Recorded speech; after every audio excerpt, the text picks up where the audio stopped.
on, guys. Let's go to the question and answer. Go to Mr. O'Reilly.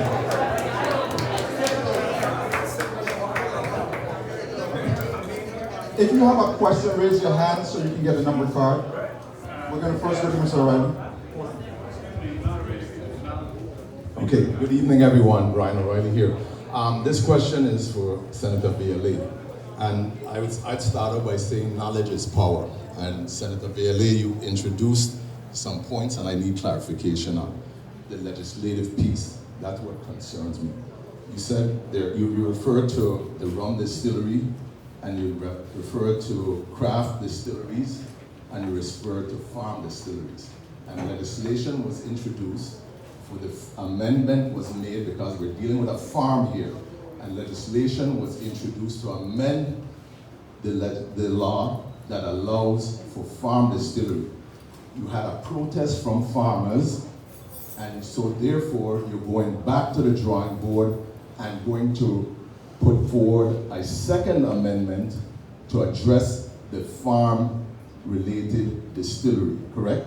I need clarification on you what that means. Does that mean that currently, as it stands now, no one can operate a distillery on any farm, as far as I understand it, unless the amendment, once that second amendment goes in, there still won't be, even Mr. Apfel won't be allowed to do any rum distillery on his farm until there's a legislative hearing and an amendment. Am I correct? Clarify that for me, please. And that is a request. And thanks for asking that particular question. In going through this process and realizing that there's so much level of distilling, we have now broken it into 3 different categories. One is industrial, such as Diageo and Crucian rum.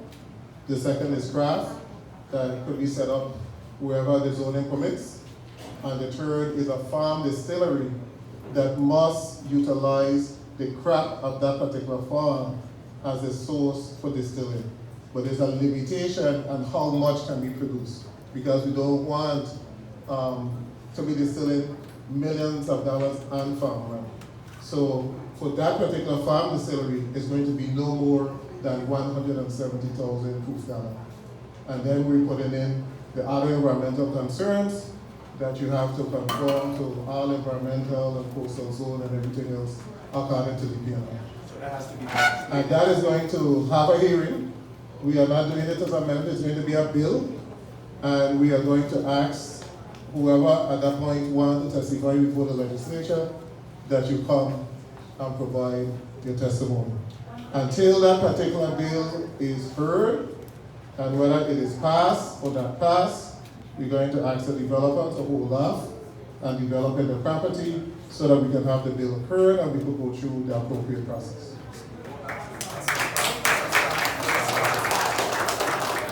Who else is number 2? Number 2? Number 1.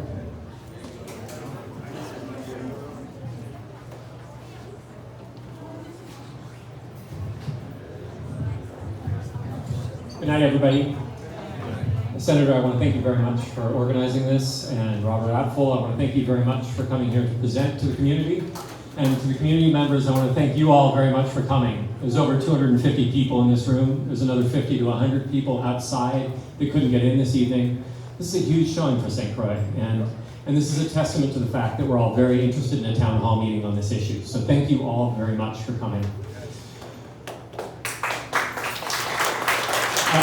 I want to acknowledge that something that is, I don't want to say with judgment, but I do think it should be acknowledged when we talk about something like this, which is, this is a major sugarcane plantation on what was formerly a plantation run by enslaved people on this island.